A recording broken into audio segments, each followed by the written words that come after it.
আছে কোনে পাইছেন? ওই বাজারতে নিয়ে এলাম একদিন ওই 1.5 পোয়া মতন 160 টাকা দাম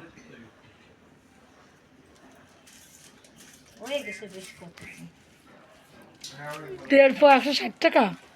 ওই দেশি নাকি? ওর দেশি মাছ কোনো দেশি মাছ এখন সেরকম একটা পাওয়া যায় সেই শক্ত চাষ না, ওই যে সামনের যে বিটা বসে না, ওই দোকানে পাওয়া যায়। ওর দামও মেলা 400 টাকা 300 টাকা কেজি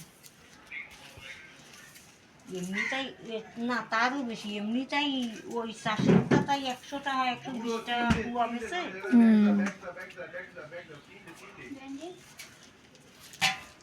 কুড়োচ্ছি যখন গড্ডা কুড়োই বারোই কাপড় দিয়ে তাই টান দিয়ে দিলাম দেই নাসিন পাউডার করে একটু কুড়োই নিয়ে যায়